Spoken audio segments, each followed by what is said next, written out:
एक दोन गोष्टी झाल्यात तशा की म्हटलं तर नाटक थांबू शकलो असतो, पण थांबवायचं नसतं नाटक. बरोबर. Show must go on. पण तो झाला होता माझ्या बाबतीत प्रकार. आता मी बोललो तर पूर्ण रडत बसेल. मला आत्ता पण आठवतं आम्ही लहान असताना वर्तमानपत्रामध्ये ब्लॅक अँड व्हाईट मध्ये पूर्वी नाटकं यायची आणि तिथे सही रे सही असायचंच. की सही रे सहीची ही काय अशी वेगळी गंमत आहे की आत्ता जेव्हा नवीन काळामध्ये आपण आलोय तुमच्या इंस्टाग्रामवर पण हेच आहे की सही भरत. एकतर ह्या नाटकाने मला करिअर झालं माझं ऍक्च्युअल. म्हणजे आधी नाटकं केली मी, त्यातही मला लोक थोडी बहुत ओळखत होती, पण तेवढं नाव झालं नव्हतं. पण सही रे सही आल्याने खऱ्या अर्थाने नाव झालं माझं. त्या जाहिराती ज्या पेपरला तू बघायच्यास ना, वरती कॅप्शन यायचं ना, वरती वेगळ्या लाईन्स यायच्या, त्या मुळे काका करायचे. आजही माझ्या नाटकात जाहिरातीवर वरती कॅप्शन जे येते ते मुळे काकांचे आहे. मग विजयमामा गेल्यानंतर मग मात्र मला पण वाटलं की त्याच माणसाला मला प्रेमळ आदरांजली द्यायची. ते 1 वर्ष त्या नाटकाचे प्रयोग करा म्हणून मी परत चालू केलं मोहित मावशी. पण 1 वर्ष कुठे होते, इतके त्याचे प्रयोग लागले की आजतागत मी माझ्या नाटकं हाऊसफुल होते नाटक. पण मला बरं वाटतं की म्हणजे आजही माझा या नाटकाचा शो जेव्हा मी करतो तेव्हा वन्स मोर येतो टांगटिंग टिंग या गाण्याला. आजही मी लोकांना सांगतो की आता एकदा टाळ्या विजय चव्हाणांसाठी, कारण त्या माणसांचा टांगटिंग ज्याने ज्याने बघितलं ना तो विसरूच शकत नाही. त्याच्यावर कोणी नाचू पण शकत नाही. त्यांनी मला सांगितलं होतं की साडी नेसायला शिक. कुठे काही प्रॉब्लेम आला, कारण आपण नाटकात आपण पुरुषासारखे चालतो ना, तर पायात अडकू शकते साडी. तर कुठे मुवमेंट घेताना किंवा काय अडकते साडी, तर तेवढी मात्र ती सांभाळून, ही खूप मोठी गोष्ट होती माझी. त्यामुळे चाल पण जर बायकी ठेवली आपण तरी पायात पाय किंवा पायात साडी येऊन पडता कामा नये किंवा सुटता कामा नये. सुटलीच तर तुला काय करता येईल त्या क्षणाला, ही मोठी गोष्ट त्यांनी मला सांगितली होती आणि ती पाळतो मी. सुटत तर नाहीच, प्रश्नच येत नाही, पण जर तरची गोष्ट आहे. समजा झालं तर कारण त्यांनी इतकी वर्ष त्या नाटकाचे प्रयोग केले, त्यांचा तो अनुभव होताच ना, काय नाही प्रॉब्लेम त्यांच्यात झाले असतील, म्हणून त्यांनी मला ही महत्वाची टिप दिली होती. आणि तिथून मला कधी उलट जेव्हा मी हे नाटक पहिल्यांदा आणलं ना तेव्हा सुधीर भटांनी, तेव्हा पहिला नारळ आपण तिसऱ्या वेळेचा नारळ वाढवतो ना, तो विजूमामाच्या हस्तेच नारळ वाढवला होता. हाऊसफुल शो होते त्याच्यावर. आणि जेव्हा विजू मामा गेले नंतर मी परत नाटक करायचं, बोरिवलीतच शो होता त्यांचा. आम्ही परत केलं तेव्हा विजू मामाला आदरांजली द्यायला, प्रेमळ आदरांजली. तेव्हा विजू मामाच्या मिसेसला, विजू मामाच्या तिन्ही बहिणींना, भाऊजींना आणि वरद विजू सगळ्यांना मी स्टेजवर बोलून त्यांच्या सगळ्यांच्या हस्ते नारळ वाढवलं होतं आणि याचे प्रयोग सुरू केले होते. नमस्कार मंडळी, मी नेहा प्रभू तुम्हा सगळ्यांचं मनापासून स्वागत करते मीडिया टॉक मराठीवर. आणि आज आपल्यासोबत भरत सर आहेत. पुन्हा एकदा अस्तित्वाच्या निमित्ताने आपण भेटलो होतो आणि आता अशी गुड न्यूज आहे की अस्तित्व पुन्हा सही रे सही आणि मोरूची मावशी हे 15 ऑगस्टला सर एकाच दिवशी दणक्यात सादर करणार आहेत आपल्या सगळ्यांसाठी, आणि त्यानिमित्ताने ही भेट आहे. सगळ्यात आधी थँक्यू, ही पर्वणी आमच्यासाठी घेऊन आल्यात. सुचलं कसं हे की ही 3 नाटकं सलग, कारण तुम्ही प्रयोगाच्या बाबतीत आम्हाला माहिती आहे की तुम्ही एका मागोमाग एक करताच, पण ही 3 नाटकांचे प्रयोग म्हणजे एक डोक्यासाठी पण असेल ना की यानंतर हा एकतर ह्यात सगळ्यात मेन गोष्ट होती की 15 ऑगस्टच का सगळ्यात, आणि मग सुचलं 15 ऑगस्ट हे ह्यासाठी की हे सही रे सही नाटक 15 ऑगस्ट 2002 साली आलं आणि ह्या येत्या 15 ऑगस्टला ह्या नाटकाला 22 वर्ष पूर्ण होते. आणि बरोबर प्रयोग क्रमांक आमचा येतोय 4444. तर म्हणलं ही खूप मोठी गोष्ट आहे माझ्यासाठी, कुठल्याही कलाकारासाठी एका नाटकात जितके प्रयोग करणं खूप मोठी गोष्ट आहे. मला असं वाटतं की मराठीत अजून इथपर्यंत एक नाटक एक कलाकार इथपर्यंत आला असेल, तर ती गोष्ट महत्वाची असल्यामुळे 15 ऑगस्टला मला पण हा शो करायचाच. तर मग थिएटर पण मी अवेलेबल करून घेतलं आणि ऍक्च्युली 4 नाटकं करणं होतं, तर 3 नाटकं करतोय. तर ती नाटक वेगवेगळी का करूया असं ठरलं की मोरूची मावशी पण माझ्या खूप जवळचं नाटक आहे. गेले कित्येक वर्ष मी मधून शो करतो, आणि त्यात विजू मामा तो माझा खूप आतली गोष्ट आहे, माझी खूप आशीर्वाद त्या माणसाचे आहेत माझ्या पाठीशी. तर त्यांचं एक नाटक मला ह्या आजच्या दिवसात आणायचं होतं, मोरूची मावशी आणि अस्तित्व. कारण ह्या वर्षात मी वेगळी डेअरिंग केली होती, वेगळं नाटक, वेगळं जॉनरचं नाटक होतं आणि मला कलाकारून करायचं होतंच, पण ते डेअरिंग करून म्हटलं हे नाटक करा. आणि हे नाटक आणलं आणि या वर्षभराच्या नाटकाला इतकी बक्षीस वगैरे मिळाली, लोकांनी एक्सेप्ट केलं माझं सिरियस काम, गंभीर भूमिका. तर मला वाटतं त्याला पण आज ह्या दिवशी मान असायला हवा, म्हणून अस्तित्व, मोरूची मावशी आणि मग सही रे सही म्हणजे तिन्ही शो वेगळ्या जॉनरचे आहेत. टोटली वेगळ्या आहेत. तिन्ही वेगळ्या जॉनरची नाटकं आहेत. म्हणजे विनोदी जरी असलं सही रे सही आणि मोरूची मावशी, तर त्याची गंमत त्याची गोष्ट वेगळी आहेत दोन्ही, आणि अस्तित्व टोटली गंभीर आहे. तर ही पर्वणी लोकांसाठी जरी असली तरी माझ्यासाठी ही एक्सरसाइज आहे. आणि म्हणलं करूया, तर हे कारण होतं. आणि दिवस हाच का, तर 4444 जो मेन फोकस आहे सही रे सही. बरं, सही रे सहीची बातच काही वेगळी आहे. कारण की मला आत्ता पण आठवतं, आम्ही लहान असताना वर्तमानपत्रामध्ये ब्लॅक अँड व्हाईटमध्ये पूर्वी नाटकं हो. यायची आणि तिथे सही रे सही असायचंच. म्हणजे ते पान उघडलं की नाटक आज कुठल्या दिवशी आहे, तर त्यात सही रे सही आणि तुमचा फोटो ब्लॅक अँड व्हाईटमध्ये हा बरोबर. असलेलाच होता. तर आता हे विचारायचं आहे की सही रे सहीची ही काय अशी वेगळी गंमत आहे की आत्ता जेव्हा नवीन काळामध्ये आपण आलोय, तुमच्या इंस्टाग्रामवर पण हेच आहे की सही भरत. म्हणजे तिथे ती ओळख निर्माण झाली आहे Of course, जी आहे. लहानपणापासूनची आमच्या सोबत आहे. आणि आता जेव्हा आम्ही मोठे झालो तिथेही हीच दिसते. एवढं काय नाळ जोडली आहे त्याच्याशी. एकतर ह्या नाटकाने मला करिअर झालं माझं ऍक्च्युअल. म्हणजे आधीही नाटकं केली मी, त्यातही मला लोक थोडी बहुत ओळखत होती, पण तेवढं नाव झालं नव्हतं. पण सही रे सही आल्याने खऱ्या अर्थाने नाव झालं माझं. त्यामुळे सही रे सही ही माझ्यासाठी खूप मोठी गोष्ट आहे. आणि त्यात केदार शिंदे जो रायटर डिरेक्टर आहे, हो. त्याचा खूप मोठा वाटा आहे त्या सगळ्या यशात. कारण त्यांनी जर हा विचार केला नसता, एका रंगमंचावर 4-4 कॅरेक्टर सेम दिसतात आणि पळतात, तो वेग आहे त्या नाटकाला, तो केदारने जर विचार केला असता तर मी करू शकलो नसतो. केदारने हा विचार केला, त्यात डिरेक्शन केलं आणि मला चान्स दिला, म्हणून माझं करिअर झालं. त्यामुळे केदार शिंदे खूप मोठी गोष्ट आहे माझ्यासाठी. नंतर अंकुश चौधरी, आम्ही मित्र जरी असलो तरी त्याची पण खूप हेल्प आहे या नाटकाला.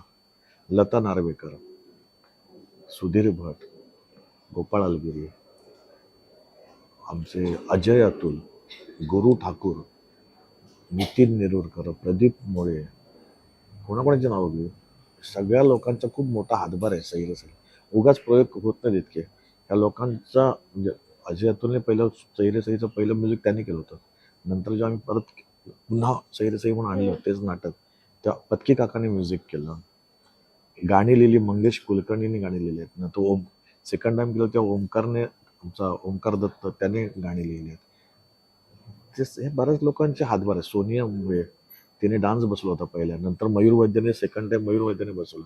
त्या प्रत्येकांचे हातभार आहेत, त्यांचा प्रत्येकाचा टच आहे नाटकाला, म्हणून नाटक यशस्वी आहे. नुसतं एकटा भरत जाधवचं नाही आहे, माझ्यासोबतचे कलाकार आहेत.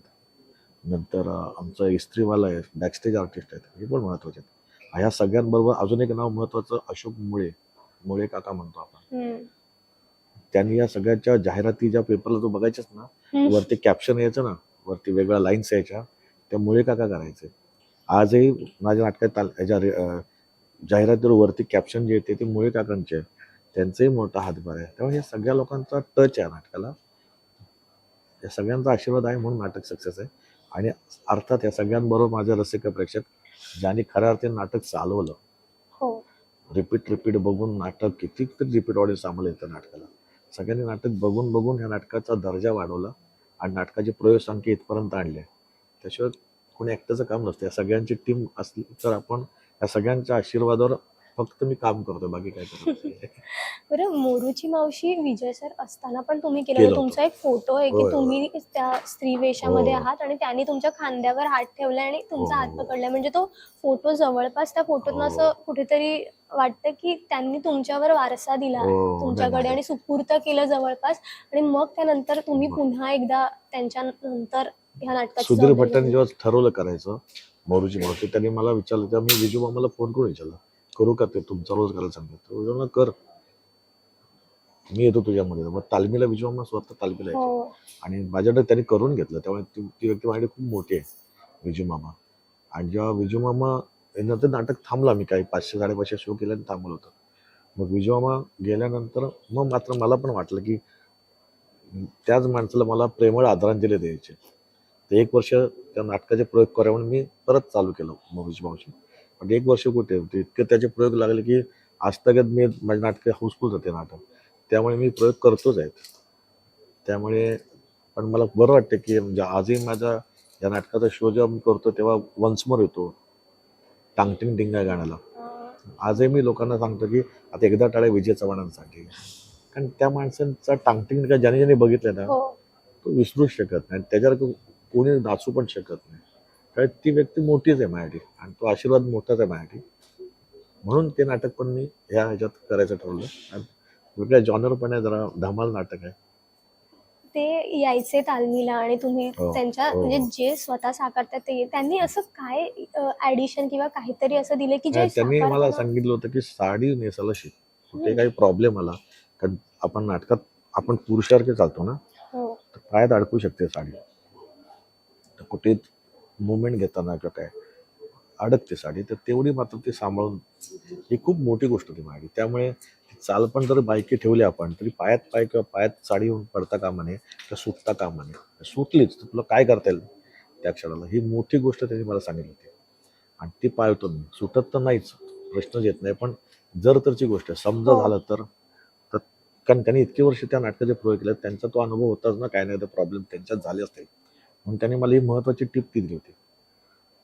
आणि तिथून मला कधी उलट जेव्हा मी हे नाटक पहिल्यांदा आणलं ना, तेव्हा हम्म, सुधीर भटांनी, तेव्हा पहिला नारळ आपण तिसऱ्या बेलचा नारळ वाढवतो हो ना, हो तो विजू मामाच्या हस्तेच नारळ वाढवला होता. हाऊसफुल शो होते ते त्यावर पण. आणि जेव्हा विजू मामा गेले, नंतर मी परत नाटक करायचं, बोरिवलीतच शो होता त्यांचा. आम्ही परत केलं तेव्हा विजू मामाला आदरांजली द्यायला, प्रेमळ आदरांजली. तेव्हा विजू मामाच्या मिसेसला, विजू मामाच्या तिन्ही बहिणींना, भाऊजींना आणि वरद विजू मामा सगळ्यांना मी स्टेजवर बोलून त्यांच्या सगळ्यांच्या हस्ते नारळ वाढवलं होतं आणि याचे प्रयोग सुरू केले होते. बरं नाटकादरम्यान जे काही होतं ते तर कलाकारांकडे असताच पण विंगेमध्ये येऊन प्रेक्षक स्वतः भेटून त्यांचा अनुभव सांगतात हे खूप वेगळं असतं आणि नाटकांचे जे कलाकार असतात त्यांच्याकडे असे बरेचसे प्रेक्षकांनी सांगितलेले अनुभव किंवा त्यांचं काहीतरी असतं की त्यांना आयुष्यभर बरेच प्रेक्षक भेटतात पण तो एक एका प्रेक्षकाने सांगितलेली एखादी दाद किंवा काहीतरी असतं जे लक्षात राहतं. तसं आहे तुमच्याकडे? बरेच बरेच येतात, मग त्याचा तो क्रम मला नीट सांगता नाही येणार, पण बरेच लोकांचे आशीर्वाद आणि आहेत. मग मगाशी एक सांगितल्याप्रमाणे की बाळा काळजी घे तब्येतीची, ही आणि माझ्यासाठी खूप मोठी गोष्ट वाटते. प्रेक्षक येतात, सांगतात आपलं कौतुक आहे, पण माझ्या घरातलं कोणतं येतो आणि सांगतं की मुलासारखं आहेस तू, काय काळजी घ्या, हा शब्द जो येतो ना, तेव्हा टच होतं पटकन आणि बरं वाटतं मला खूप. तेव्हा मला असं वाटतं की आपल्या घरातला मानणारे जे ऑडियन्स भेटतो मला, तेव्हा त्यांचं मला विशेष कौतुक करावं असं वाटतं. त्यापैकी अशी बरीच लोक आहेत वयस्कर की जे नाटक बघून बोलतात तेव्हा मन भरून येतं. काय तर आपण चांगलं करतो असं वाटतंय. बरं तुमच्या आयुष्यात show must go on movement आलंय इतकी 4444 प्रयोग आणि बाकी नाटकांचं तर मोजायलाच नको. आलाय कधी शो मस्ट गो ऑन आणि केलंय सादर करावंच लागलंय? अं, आहे, पण मी ती सांगणार नाही आता. पण एक दोन गोष्टी झाल्यात तशा की म्हटलं तर नाटक थांबू शकलो असतो, पण थांबायचं नसतं नाटक. बरोबर. शो मस्ट गो ऑन, पण तो झाला होता माझ्या बाबतीत प्रकार. आता मी बोललो तर पूर्ण रडत बसेल मी. नाही. त्यावेळी मी सांगत नाही. पण तो प्रत्येक कलाकाराच्या बाबतीत येतो, हा कुठे ना कुठे ही गोष्ट येतेच. कारण प्रत्येकाचं पर्सनल लाईफ असतं, त्याच्या आयुष्यात काय ते घडत असतं आणि शो पण करत असतो, आणि त्या दरम्यान जर दोन्ही ॲट अ टाइम घडलं तर काय अवस्था होऊ शकते. हे झालंय माझ्या बाबतीत. पण शो मस्ट गो ऑन ते आहे आणि ते करावंच लागतं, त्याला काही इलाज नसतो. कारण आपलं ऑडियन्स ते दुःख बघायला आलेलं नसतं, ऑडियन्स हसायला आलेलं असतं, त्यांना आपला आनंद द्यायचा असतो. त्यामुळे त्यांच्यासाठी तो शो मस्ट गो ऑनच असतो.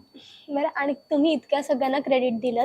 अजून एक व्यक्ती आहे ती म्हणजे सरिता मॅम. त्यांना लास्ट टाइम एका इंटरव्ह्यू दरम्यान आपण तुमच्यासोबत होत्या. त्यांची साथ खूप महत्वाची असणारच आहे कारण की ऑफकोर्स आहे. इतकं दिवस रात्र नाटकातला माणूस म्हणजे हो, सगळं हो. वैवाहिक आयुष्य बाजूला सोडून फक्त कामामध्ये झुकलेलं. त्यांना का थँक्यू म्हणावं असं वाटतं या क्षणी? तिने घर सांभाळलं. माझ्या आई बाबांना, माझ्या अख्ख्या फॅमिलीला तिने सांभाळलं. आजही ती बऱ्यापैकी सगळ्यांच्या टचमध्ये असते. मी नसतो जास्त टचमध्ये, तर ती असते. त्यामुळे ती खूप मोठी गोष्ट आहे. माझ्या मुलांना तिने, दोन्ही मुलांना सुसंस्कृत केलं खऱ्या अर्थाने, त्यांचा अभ्यास घेण्यापासून सगळं सगळं करण्यापासून. त्यामुळे खूप मोठी गोष्ट आहे. ती ती बाजू चांगली आहे म्हणून तर मी ह्या गोष्टी करू शकतो. जर बाजू नसती चांगली तर ह्या गोष्टी पण मी चांगल्या पद्धतीने करू शकलो नसतो. त्यामुळे सगळ्या गोष्टीत तिचा तर हातभार असायलाच पाहिजे, असणारच. फक्त आता ते मी बोलणं बरं दिसणं ते काय माझं माझं करतो असं, पण वैयक्तिक दृष्ट्या तो आशीर्वाद असतोच, आई वडिलांचा आशीर्वाद असतो. ही लोक आहेत म्हणून तर आपण बिनधास्तपणे इतर शो, इतके शो करू शकतो. खूप छान वाटलं तुमच्याशी बोलून. अस्तित्वाच्या वेळेला भेटलो होतो. आता या एका नव्या प्रयोगाच्या अनुषंगाने भेटतोय. आणखीन असे बरेचसे प्रसंग येऊ देत की आपल्याला छान औचित्य मिळू दे आणि गप्पा मारूयात. तुम्हाला खूप साऱ्या शुभेच्छा. Thank you. All the best. Thank you.